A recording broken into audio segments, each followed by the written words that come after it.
All of the content in this video is protected by the Copyright Act of 1976. The intention of this video is to report and criticize the posts, claims, videos, and content posted by Dr. Zohar Vaisman, of which may be perceived as shocking. But it is necessary to discuss for educational and documentary purposes. Dr. Zohar Vaisman presents himself as a therapist, psychotherapist, and mental health counselor in California. However, there is a critical issue. He is not licensed. In California, professionals must be licensed to use these titles and offer such services legally.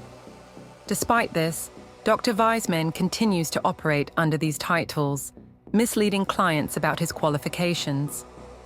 In California, to legally work as a mental health counselor, such as a licensed professional clinical counselor, LPCC, licensed marriage and family therapist, LMFT, licensed clinical social worker, LCSW, or a psychologist, you need to be licensed by the state's regulatory board. Practicing without a license is generally illegal and can lead to serious legal consequences, including fines and possible jail time. Dr. Vaisman's unlicensed practice is not the only cause for concern. He has a troubling history of supporting hate speech on his personal platforms whenever it serves his narrative. This behavior has been widely condemned, yet he persists in using his influence to propagate harmful rhetoric. When confronted with facts or criticism, Vaisman retaliates by creating YouTube videos filled with lies about those who expose him, attempting to discredit whistleblowers and silence opposition. Showcasing clearly how mentally imbalanced you are, breaking cyberbullying and harassment laws over and over and over again, but I don't think you care about the law. The Medical Board of California in Behavioral Sciences has confirmed not only on their website, but over the phone that his license originally expired or was revoked in 2012. Yeah, okay. Because there was a psychological associate, like, in 2012, like, looking right now. Are you able to file a complaint? Yeah, next time should still be licensed as a therapist. That would be therapist, you're like a marriage, a counselor. That is under more behavioral science. So you might want to also file a complaint with them just to cover your bases. No practice is allowed. Despite this clear directive, Vaisman continues to defy regulations and practice without authorization. Furthermore, Dr. Vaisman has a documented history of troubling behavior towards women, including obsessive actions, psychological abuse, and harassment. An unlicensed individual like Dr. Zohar Vaisman, who presents himself as holding licensed positions, might resort to calling his exposure cyberbullying or defamation for several reasons. 1. Deflecting attention. By labeling factual exposure as cyberbullying or defamation, he aims to shift the focus away from his own misconduct. The video that incites violence and terrorism and harassment toward me. Second channel releasing even more defamatory, privacy law violating videos directed toward me. This tactic can create a narrative where he is seen as the victim rather than the perpetrator. 2. Discrediting critics. Accusing those who expose him of bullying or defamation serves to undermine their credibility. If he can convince others that his critics are malicious or dishonest, he can cast doubt on the validity of their claims. 3. Gaining sympathy. Positioning himself as a victim of unfair treatment can garner sympathy and support from followers or clients who may not be aware of the full context.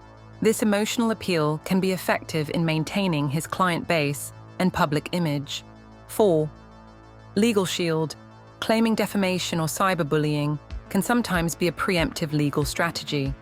It might intimidate critics into silence due to the fear of potential legal repercussions, even if the critic's claims are truthful. 5. Psychological defense mechanism. For someone with a narcissistic personality disorder, as Dr. Vaisman has publicly admitted to having, acknowledging faults or failures can be extremely challenging. Labeling critics as bullies or defamers can be a way to protect his self-image and avoid confronting the reality of his actions. By using these accusations, Dr. Vaisman attempts to manipulate public perception and maintain his unlicensed practice despite the serious ethical and legal violations involved. This pattern of misconduct adds to the concerns about his suitability to provide mental health services. The combination of these factors paints a disturbing picture of Dr. Zohar Vaisman. His unlicensed practice, support of hate speech, retaliatory actions, past license revocation, abusive behavior, and admission of a personality disorder all highlight the significant risks associated with his continued operation in the mental health field. Making claims that whistleblowers are breaking the law by exposing him, he can mislead his followers and clients into believing that the information being shared is false or malicious, rather than based on factual evidence. This helps him maintain his credibility among those who may not be fully informed. In some cases, individuals might exploit the complexity of defamation and privacy laws to create a false narrative that any negative information shared about them is illegal. This can be particularly effective if the audience is not well versed in legal nuances. Unfortunately, Dr. Vaisman doesn't seem to learn from his past mistakes, which has led to critical analysis of his claims, ultimately leading to reports of his misconduct being submitted to the California State Medical Board. How's your day going? Let me have your arm for a second. Got a nice arm. Yeah, I'm sorry about that. Here you go. Here, you want to hold this? Bitch ass motherfucker. Eeny, meeny, miny, mo. Catch a tiger by the toe. If he hollers, let him go. Out goes Y-O-U.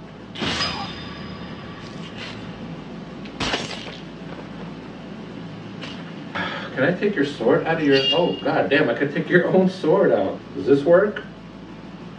Stand still, bitch. There you go. Woo!